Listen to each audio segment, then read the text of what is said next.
Good evening, Saturday evening. Misters are on. It was so hot. It is still hot. Sun's gone down. It's like 95 degrees. What was that that just ran around there? That was interesting. What did we see?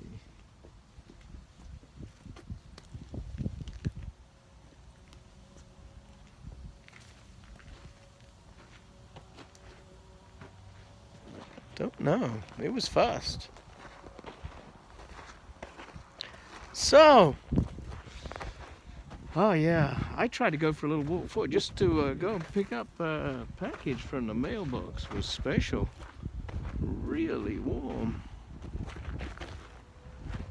Hey, it's summer in the desert. What do I expect? It's unusually humid too. We did have a little splash of rain yesterday. Sort of quick tropical 10 minutes.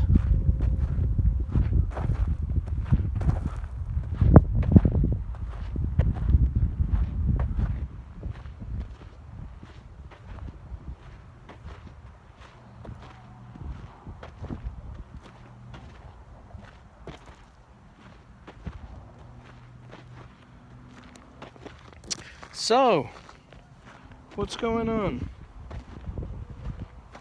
Well, as you probably all know by now, COVID-19 is back with a vengeance.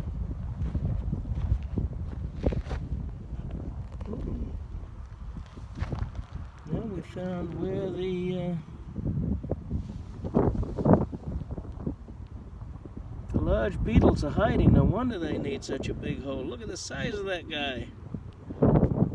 It's huge. Can you see that? Yeah.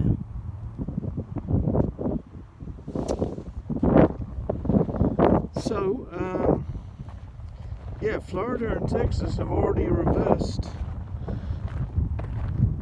their decisions to open businesses.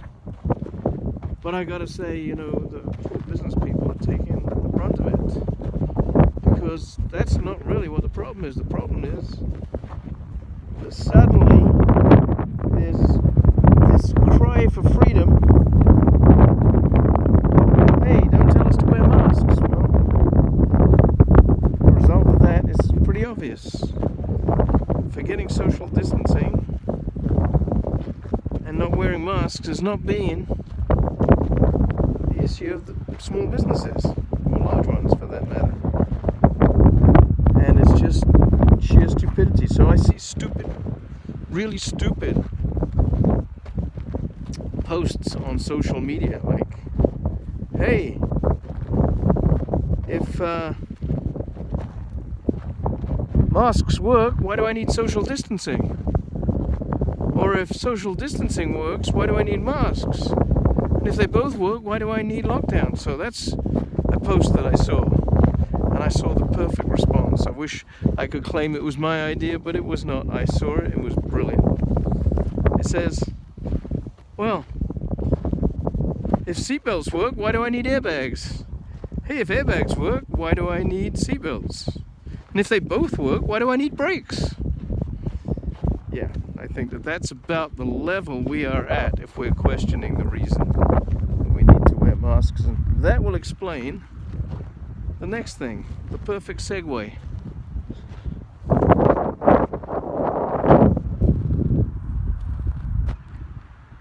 at that. Oh, we're having fun. I don't know if you got the bird race. Yeah, the perfect segue. So let's talk about Vietnam, you know. We don't normally hold Vietnam up as a poster child because, you know, we're supposedly the greatest country in the world, the USA. Population about 360 million. Number of deaths from COVID-19 right now about 125,000.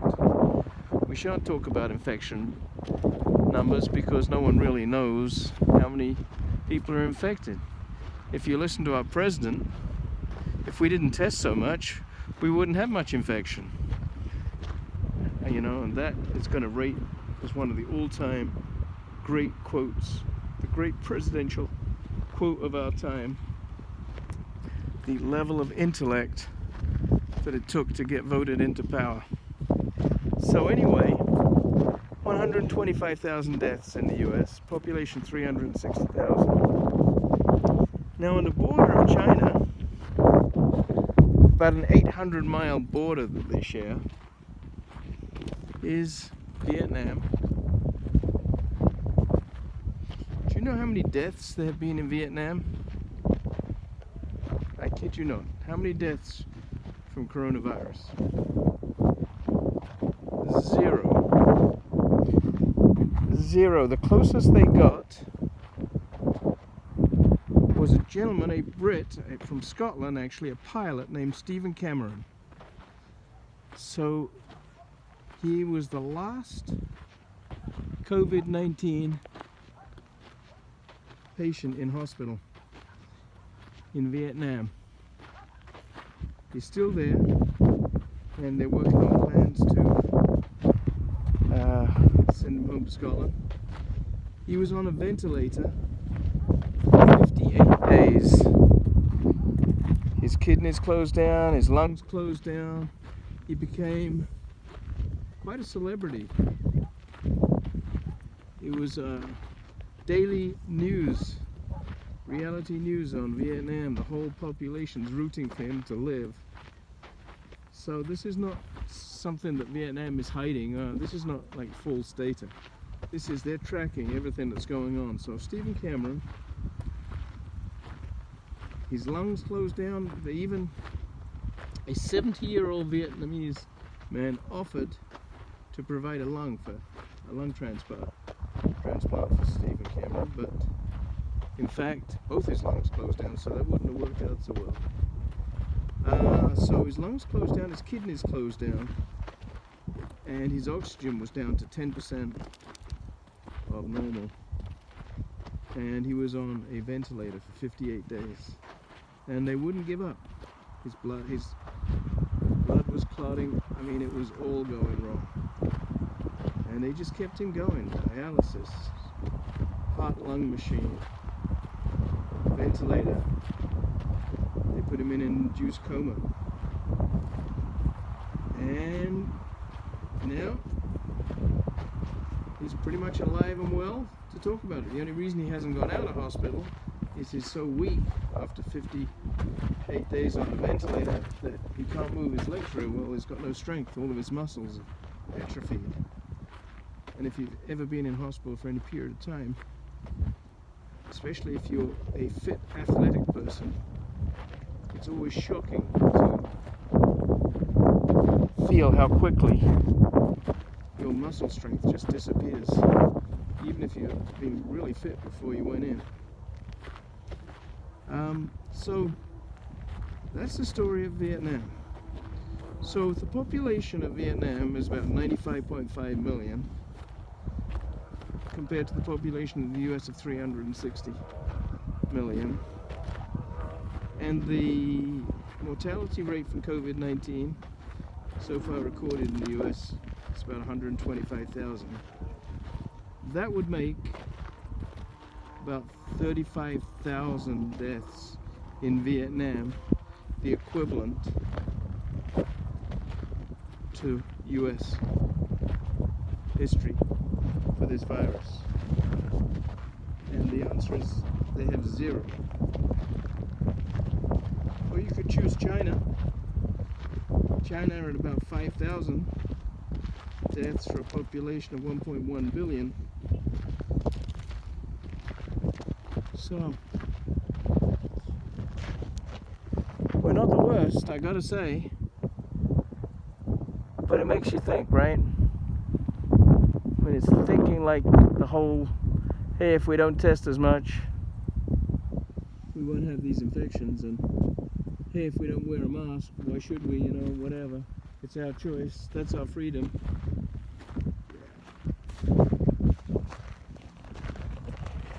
Are you all about as fed up with this stuff as I am?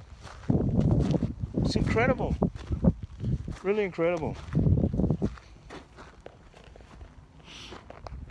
It's not about freedom. It's about taking other people's freedom without their permission.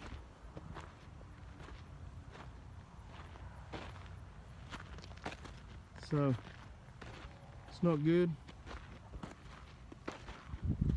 The Rolling Stones are not very happy being associated with Trump.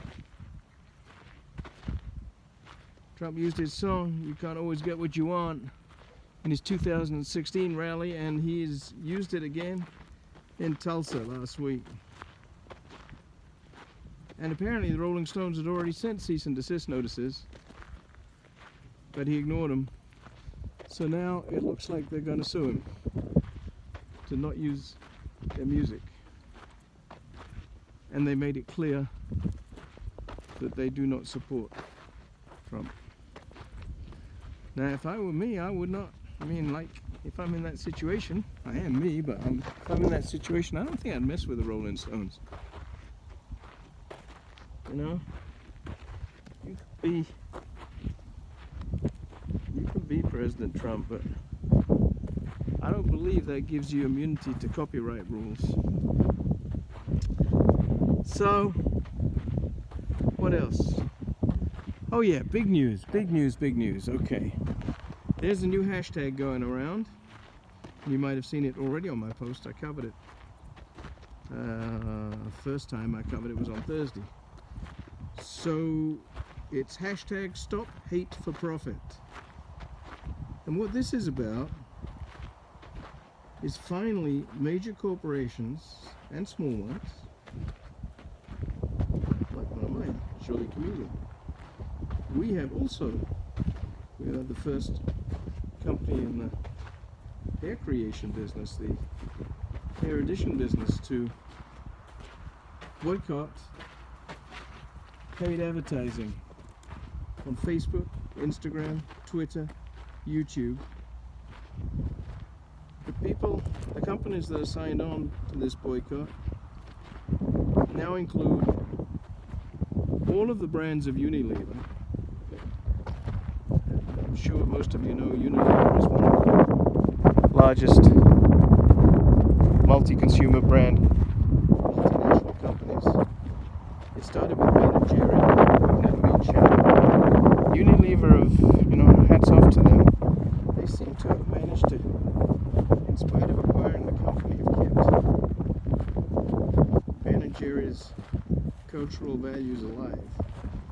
So Ben & Jerry led the vanguard for Unilever. Now all of Unilever are signed on. They've said that they're not going to advertise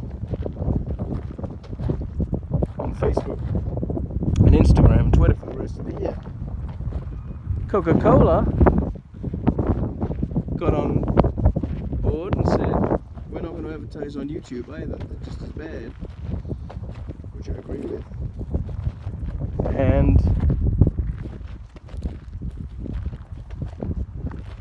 they only said for the next month, so who knows what happens after that. Diageo brands signed on today.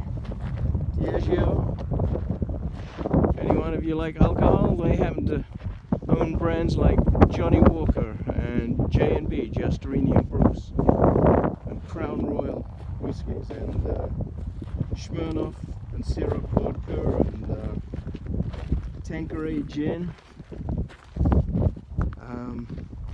Yeah, they own a lot of major alcohol brands. Verizon, they're on board. North Face, one of the very first companies to get on board.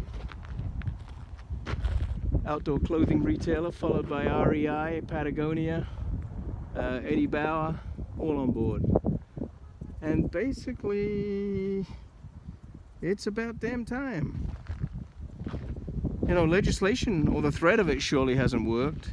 Facebook, Twitter, Instagram, YouTube have not done nearly enough to squelch fake news, hate news,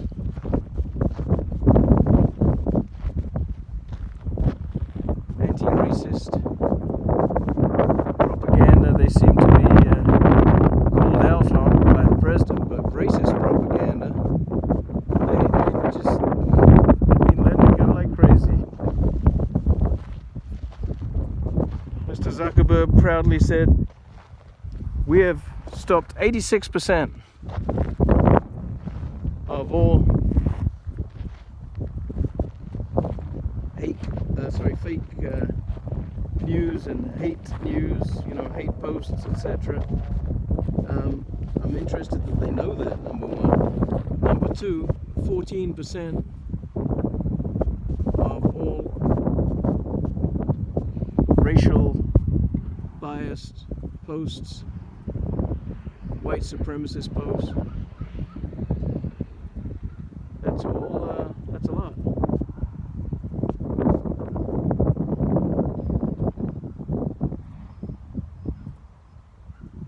Sorry, that dust storm in that car, the reason I stopped is there's a car going a hell for leather out of nowhere when it thought that I was like filming it. Obviously of concern. Dust storm and where he just drove to, he's going to have trouble getting through. So, a little bit of excitement for the day. Anyway, yeah, so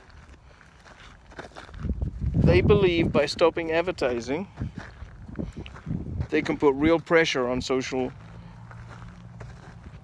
media companies to better govern their content. And it already seems to be working. The share price of Facebook and Twitter are already down about 7%.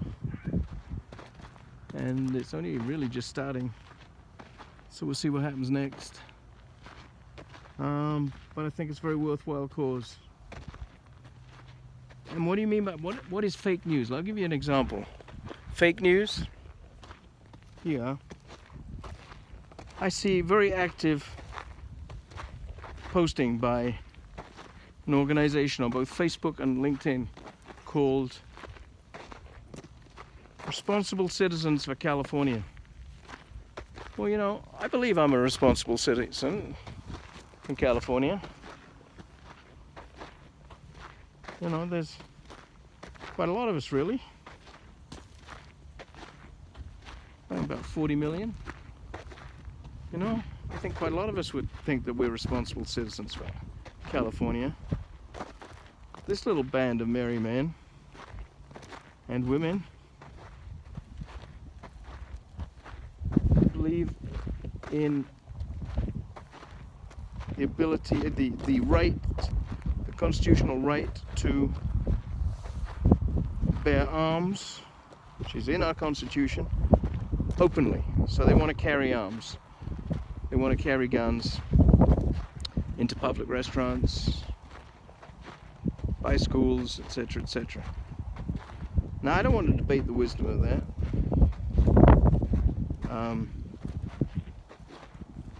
I have my own views on it. It's not really the point. Why don't they call themselves gun carry permit believers, California, or constitutional protection of arms for California? Why do they call themselves responsible citizens for California? I just object. They're not posting in my name. It's deliberately misleading. And most of the time, the fake news they're putting out doesn't mention who they are and what they stand for. It's really trying to get Trump re-elected because they know that he's not going to legislate against greater gun control. They're trying to get a police chief fired in Emeryville, California, even though it's doubtful that any of the members are from Emeryville, California, and he's a much loved police chief. He has a lot of positive following. That's just an example. So the posts are kind of hidden. They have an agenda that is not transparent, and they supposedly speak in the name of all responsible California citizens. But I just wondered, you know, I just wondered that. So, open gun carry permits. So, I want to know if they have any black members. I don't know, but I'm going to guess they don't. Why would I say that? Because that's what Black Lives Matter is all about. If a black man reaches for a packet of cigarettes today, there's a fair chance that he might get shot. And that's not hyperbole, because it's happened more than once, as we well know. And can you imagine a group of 4 or 5 black men walking into the local IHOP carrying guns? What do you think is going to happen? So, I want to tell this, if anyone from Responsible Citizens for California is seeing this post, if you can get 5 black men or women to join your organization and campaign with you, please let us know. Because I think then maybe you'll be responsible.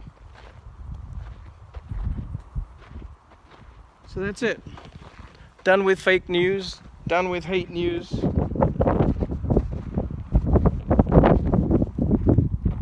Done with white supremacist, neo-Nazi, fascist organizations that don't get called out by our current administration. Apparently, all violence and mayhem is only caused by left-wing organizations.